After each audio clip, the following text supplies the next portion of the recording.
This is Chunk Wellard, my Xtreme OneChunk Ironman, and this is Stock Jad. When Old School RuneScape came out, Jad was the strongest monster in the game, and while that title has been taken by quite a few monsters since, Jad is still considered a major challenge for many players across the game.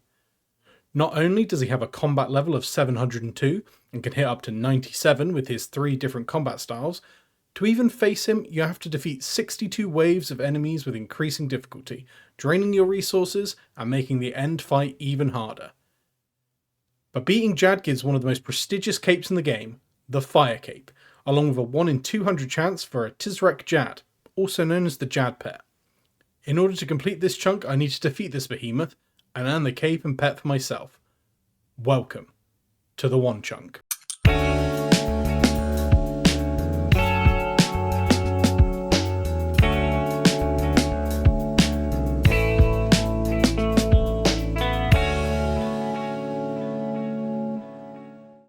So, as an Xtreme OneChunk Ironman, my gear is not the typical fight cave setup. Most accounts when taking on the caves for the first time will have something along the lines of Barrows equipment or black dragonhide armour, but me, this is what I look like. A rune med helm, mithril chain body and snakeskin chaps. I couldn't really be more mismatched if I tried. My saving graces are my agility skill cape and adamant crossbow, which while could be better, still gives me a fighting chance, especially with my bolt choice, but we'll come back to that. To round things off we have a pirate hook, an obsidian shield and an amulet of power, all items that are good but could be improved upon if necessary. I did also have a mage swap in my early attempts, but I ditched those pretty quickly.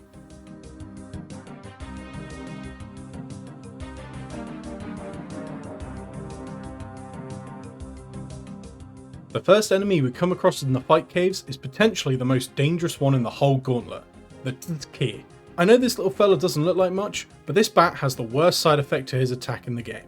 Every time he hits, even if he deals no damage, he will drain prayer points, meaning killing them is my top priority. Thankfully, they only have 10 hit points, so they aren't too hard to kill. Now, the way the wave system works in the fight cave is each wave is slightly harder than the last, with new enemy types spawning once the last type has appeared twice in the same wave. Yeah, I don't have a lot of experience with the fight caves, if I'm being very honest with you all. Most of my experience comes from Gridmaster, and obviously in there you're just incredibly overpowered, so it's like not really like a thing, like nothing's really an issue. The next enemy up in wave 3 is the Tzkek. This blob actually is the easiest of the monsters here, only really being an issue if going for a melee build, which I am not, as when hit by a melee weapon they reflect 1 point of damage. As I'm not a melee build, they're not really a threat and are always the lowest priority to kill. They also break down into 2 smaller blobs, but again, these aren't a real issue and these guys don't reflect damage. Wave 7 brings the first enemy that can really do damage to us, the Toxzil. This ranger has a max hit of 14 and loves to shoot from long range. At this point I can use the protect from range prayer to negate any damage they try to deal, although that does bring me to the first big problem with the fight caves. Prayer. Now in the fight caves, you need prayer. The monsters in this volcano can hit hard, and the only way to stop that is to pray the correct protection prayer against them. And here's my problem. I can't get prayer potions in my chunks. The only possible way for me to get them is to unlock Puro Puro, and honestly, it's not something I want to do if I don't have to. It adds long grinds. So how do I regain prayer? That's where my choice of bolt comes in. Enchanted Sapphire bolts are used to drain prayer points from the target and give them to the player. This is based off of the target's range levels. Unfortunately for me, the lower level enemies in the fight caves don't have high range levels, even the ranger, and so I can't really use the bolts early on.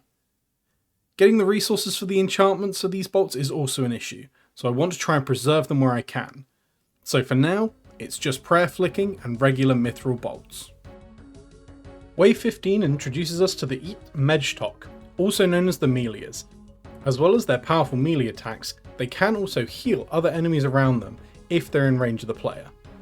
Because of this, we now need to be properly using the main 3 safe spots around the map, as all enemies besides the bats and the smaller blobs are too big to reach us if we go into these positions. Now the first safe spot is to the northwest, alongside the wall here next to what is called the Dragon Rock. I don't know why it's called that, just go with it. There is also this wall alongside the south edge of this rock called the Long Rock, and the south side of this rock on the opposite side called Italy Rock, because it looks like a boot. Standing in these positions keeps me protected from all melee attacks from the big guys, and using these is how we get through the next few rounds. Unfortunately, these safe spots do not protect from long range attacks, so when in these spots, I have to make sure I take down the ranger first before I worry about the melee units. Now honestly, the first half of the fight caves are pretty easy.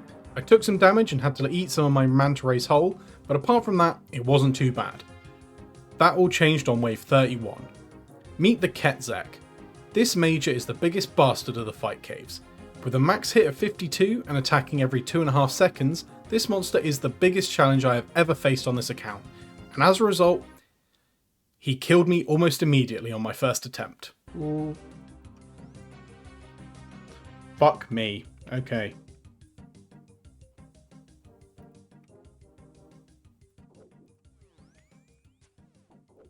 Oh shit.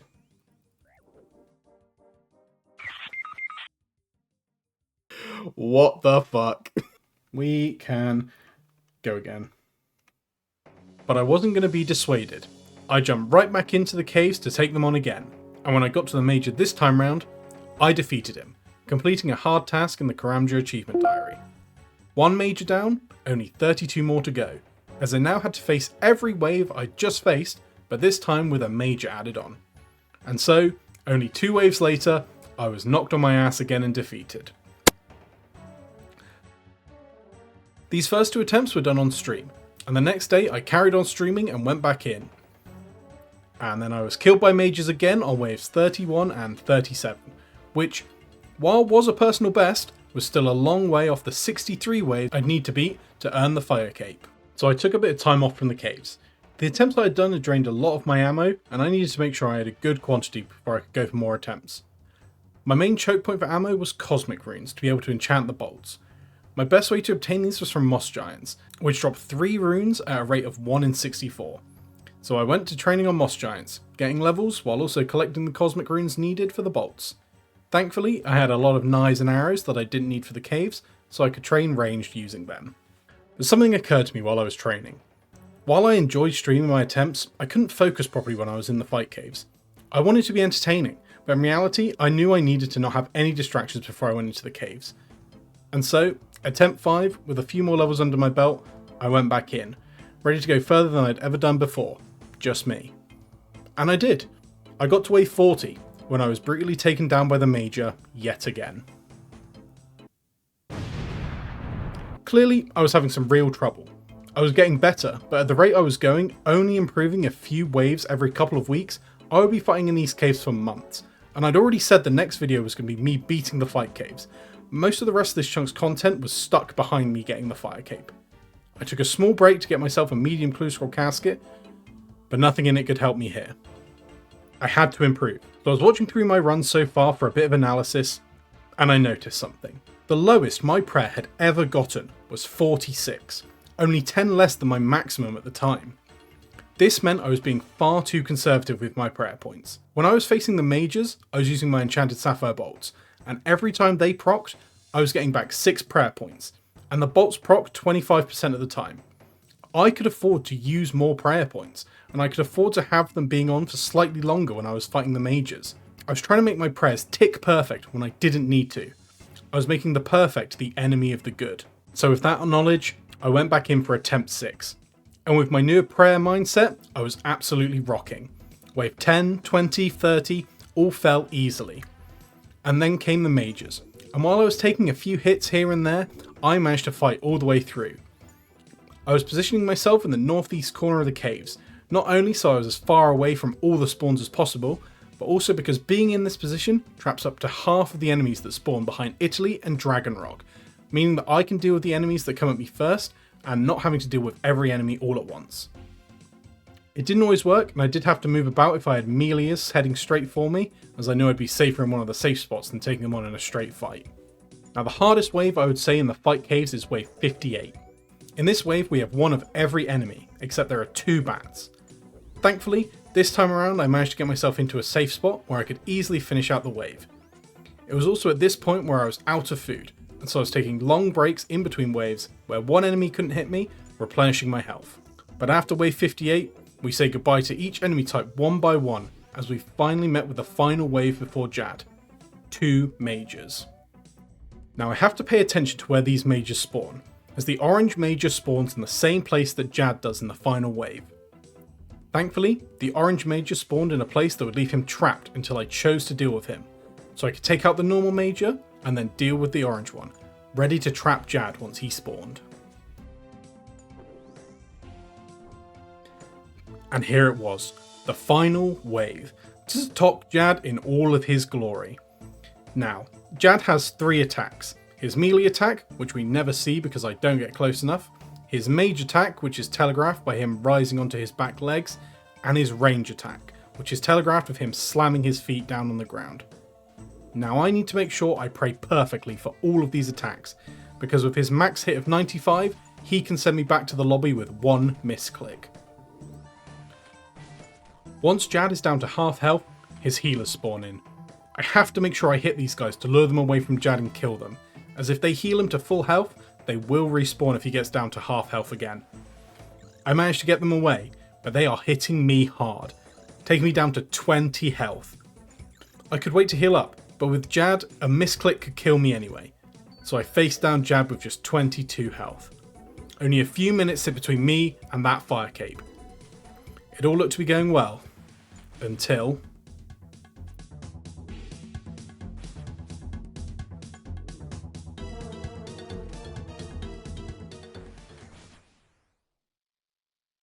I hit the correct prayer, but my ping was too high, so the prayer came on a tick too late and Jad hit me, killing me instantly. I was heartbroken. I had spent over 5 hours on this attempt, used so many of my bolts, I thought this was the one, but it wasn't meant to be. So I needed to get more cosmic runes, and while I was getting them I hit 80 range. I started these attempts at 71 range, but I was more determined than ever. I had better range, more hit points, more prayer. I was more than ready to face the fight caves once more for attempt number 7. I breezed through the early waves, using what I had learned to make sure I kept myself healthy and my prayer topped up. The majors arrived and I made sure to position myself in the far corner of the map to ensure I had enough time to react to the spawns and the enemies coming at me. I then reached wave 62, the 2 majors, and I saw that Jad was going to spawn in the exact same position he had last time. The best possible position for me. And so he spawned. I was ready. And on his first attack, I misclicked.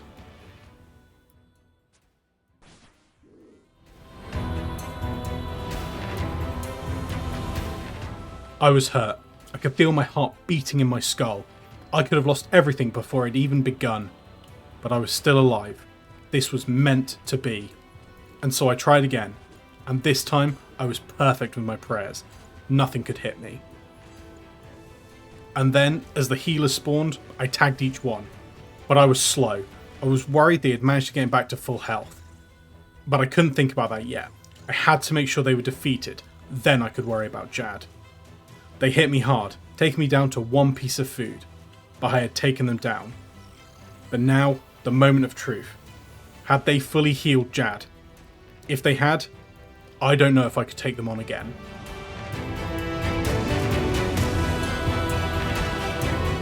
They hadn't. If I had to guess, I would say he was around 95% health, but it wasn't 100, and that's all that mattered. Now I just had to make sure that all of my prayers were perfect. I couldn't focus on anything else, just making sure I didn't die, as I locked in for the most stressful 10 minutes of this account.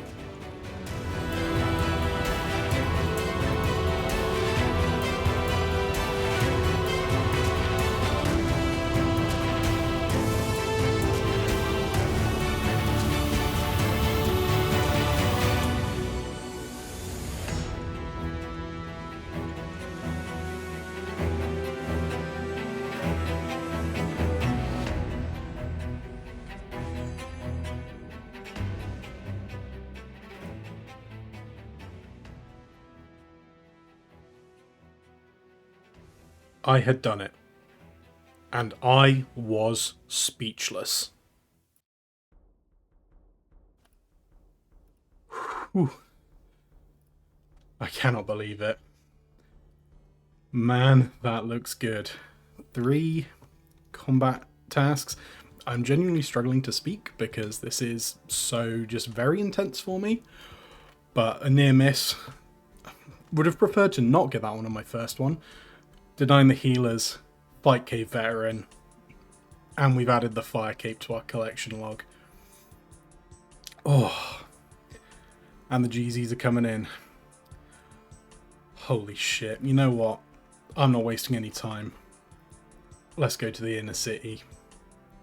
We've earned this. What if I could prove I'm capable? I managed to defeat Jad and obtain this Fire Cape. Most impressive. Here we go.